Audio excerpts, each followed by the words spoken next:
We now return to Illinois Rising, presented by the Illinois Opportunity Project, the radio show discussing honest truth about Illinois policy and politics.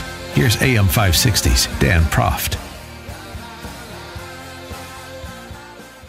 Dan back with Brian Timpone on this edition of Illinois Rising. And Brian, 2017, I, through my PAC and my private life as a political hack, supported a number of local candidates, but perhaps none was more important than a mayoral candidate in Orland Park named Keith Pekau, we've talked about on the show before, taking on a 24-year incumbent in Dan McLaughlin, hadn't been challenged in more than a decade.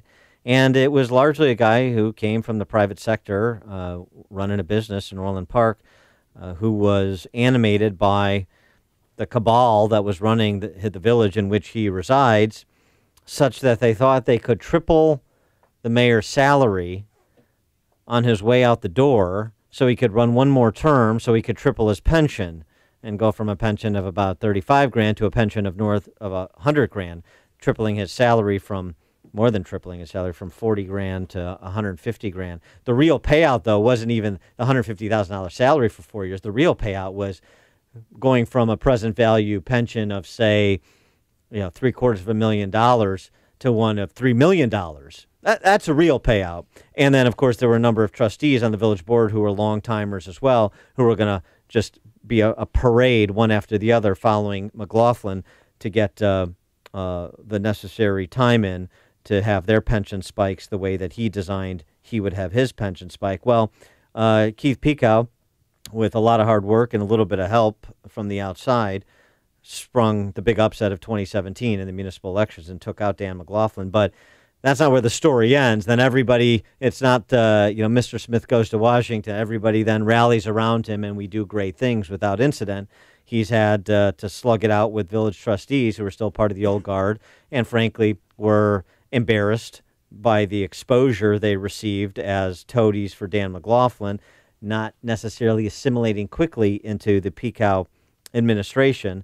And so we want to do a stop, look, and listen to see how things are going, make sure Keith is keeping his promises as well, so this can continue to be one hopeful enclave in the state of Illinois. They're few and far between, aren't they? And we're pleased to be joined by Keith Pekau to have that discussion. Mayor of Orland Park, Keith Pekau, thanks for joining us. Appreciate it. Thanks, Dan and Brian. Thanks for having me. So give us sort of not even. I mean, it probably feels like you're already midterm, but you're just passing your 1 year mark. Give us a review of what's happened in that year and where things stand a year in. So you hit a lot of the points right on the head as far as the obstruction that continued over the last year. Interestingly, as I took office, I quickly learned that I really don't get to appoint anyone. So the entire staff is from the prior mayor and the trustees. So that needed to be overcome and still is working on, because none of the staff other than my executive assistant has been appointed by me. A couple of the trustees came aboard pretty quickly to work with me, but enough did not to make it basically the obstructionist year.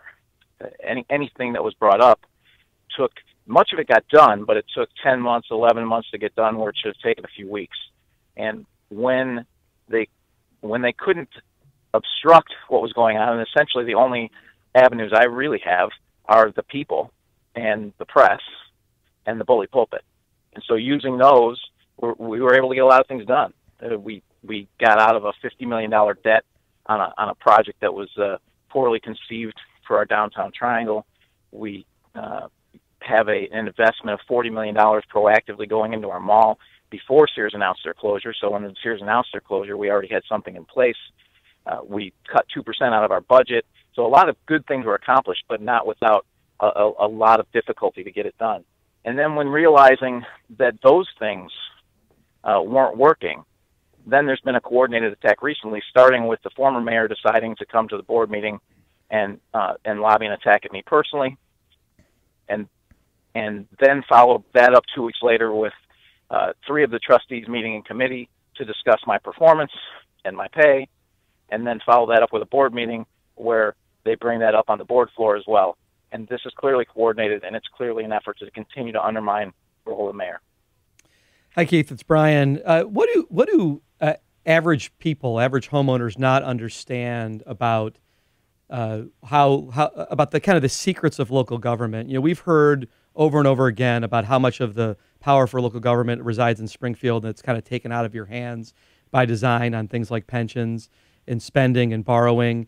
A lot of the property tax issues really stem from secret debt that's kind of issued without telling taxpayers, so they really don't realize what they're getting into. And all of a sudden they turn around and they've got $500 million of debt that's on their home. What do homeowners not understand that you're learning that they need to know that will help them be better citizens in this regard? So that we stop the damn McLaughlins from rising again.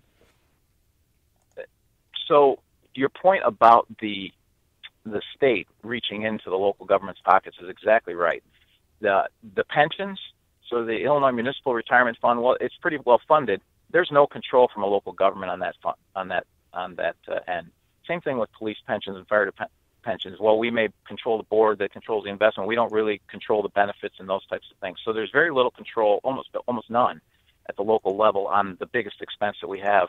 In our case, those pensions are growing at almost 5% a year, and we cannot control that. We can't stop that.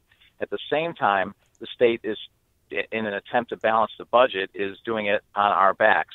Historically, when an income tax was put in place, the agreement as far as the income tax is that local municipalities would not institute a local income tax, but the state would share some of that income tax. I believe it used to be 12% they would share, then it was down to 10%. Well, then last year they took a 10% haircut on that. In addition, sales tax revenues that we generate, now the state is charging us to, quote, collect that and write us 24 checks a year. In total for Orland Park, that's over $1 million that comes out of our budget. That the state, when I was down there at a recent event, said they're generating $84 million based on this 2% fee. They're not generating it. They're taking it from local municipalities. So it's just something else. Generating, taking. Yeah, that's fun with words, generating, taking. Those are synonyms to the Springfield class. Let me ask you about the salary increase, because, of course, that was a central tenet of your campaign, how outrageous, going from 40 to 150 grand, and for the purposes of spiking McLaughlin's pension and forthcoming mayor's pensions as well, the members of the Board of Trustees who were interested in following suit. So where does that stand? Because I know one of your commitments was to roll back that increase. So as I found out when I took office, that increase actually rolls back automatically before the next election. So it was clearly designed for one person. Unless they thought that someone else was going to fill in that role, then they can vote on it again. It's a mandatory vote. And as you know, that is going to be in place for the next 4 years. The first thing I did at the very first meeting is I opted out of the pension. Mm-hmm. Because regardless of what the mayor's salary is ever in the future, it absolutely should not be pensionable, because that's what this was all about, was the pension. My position still remains that regardless of our form of government, we need to bring the mayor's position back to a part-time position. I don't advocate for a strong mayor format.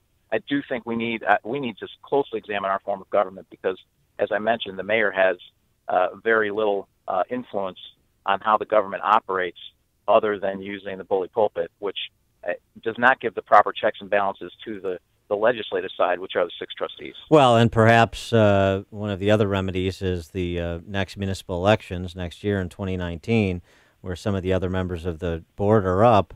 It's time to switch out McLaughlin disciples for Pekau disciples. That probably would help as well. That would absolutely help, and certainly that's something that we're working on, is to get 3 like-minded, not lifetime politicians into the trustee positions. And as I said previously, we do have a couple of trustees that have worked pretty well with me since I've gotten there, but unfortunately that still leaves the number 4 versus 3, which makes it difficult to get things through. Fortunately, it's a issue by issue. Usually we can find a way to pick off one of those votes to get it through, but it has made things challenging for sure. Do you think people are encouraged that Orland Park is turning a page? I mean, you're down there in southwest suburban Cook County. No easy slog with the great exodus from Illinois and the relatively hostile business conditions here. Do you see Orland Park as, under your stewardship as a model that other communities around there are starting to pick up on and say, maybe what Pekau is talking about and changing the ruling class mentality at the local level is something that could take hold and revitalize Southwest and, frankly, generally more so South Suburban Cook County. Absolutely. I hear positive things from the people, even from neighboring mayors, that our relationships are better than what the relationships were before, and that the region needs to work together to get things done. Obviously, we've already made some changes by cutting some things out of the budget. There's more to do on that side, and we're facing some really challenging times from a retail perspective. Orland Park, clearly, as everyone knows, has a huge retail base, and when you lose Carson Sears and Toys R Us in about a month time frame, you have to really reconsider what you're doing. And the nice thing for us is that we already had an investment going into Sears. We have other investments following, and it's because of a pro-business mindset. And the biggest challenge that we face is being in Cook County and being in the state of Illinois. Those are the biggest obstacles, and that's the biggest obstacles that all of my neighboring mayors face as well. He is Keith Pekau, mayor of Orland Park. Keith, thanks for checking in with us, and continue your good work down there. Appreciate it. And thank you both for having me.